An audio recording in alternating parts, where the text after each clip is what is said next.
欢迎来到新闻频道，明星们很高兴您订阅了该频道。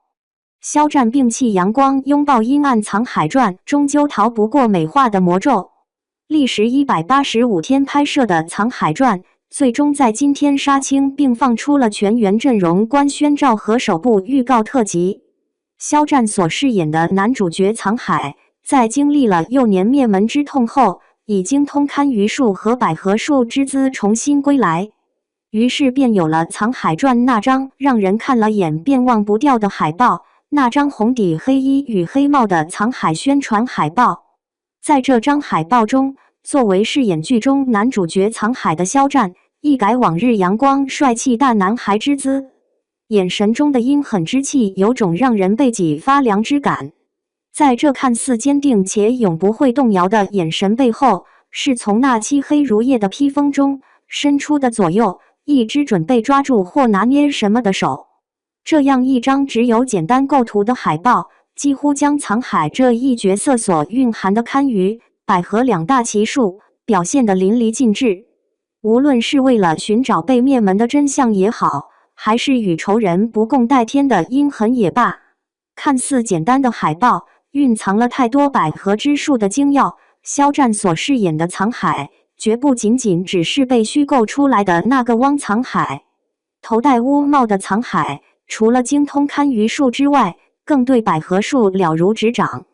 藏海传中，藏海不仅通晓汪藏海的堪舆之术，更是因为通晓外交游说的百合技巧，让他有了行走于地上的资本与能力。或许这一次的肖战将为我们演绎一个完全不同的汪藏海，一个没有了鬼神之力汪藏海，却将要面对比鬼神更可怕之力的藏海。因为这一次，我们将要看到的不再是被塑造成恐怖堪舆师的汪藏海，而是一个有历史人物影子的藏海。这是一个曾经任职右都御史，后升任工部尚书，再转职为刑部尚书的角色。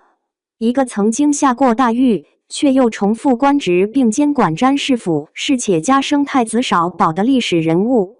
这个可以被称作《藏海传》中藏海的历史原型人物，或许就是最终以太子少师之姿仙逝，追封持平伯，是荣乡明朝历史人物吴忠。一个为人勤敏多计算，且在工部任职20余年的营造大家，一个主持营造了北京城、长陵、献陵、景陵等一系列重要建筑的剧内之人。可就是这样一个被塑造成汪藏海或藏海的历史人物，却在史书上留下了不体恤工匠，又沉迷于声色，且被当时舆论所比的评语人非圣贤，孰能无过。虽然野史中的吴忠多有极度剧内的戏谑，并因此有了吴中卫内这样一出戏剧，但从吴忠这样一个历史人物所演化而来的藏海，却因《藏海传》而变成为了一个精通堪舆和百合之人。也许戏说与架空永远都不会向我们展现真实的吴忠，但美化吴忠的道路势必会越走越宽，越走越长。也许杀青特辑中的肖战并没有展现出阴暗或狠辣面，但或许正是开播后的肖战会将海报上的藏海诠释到淋漓尽致。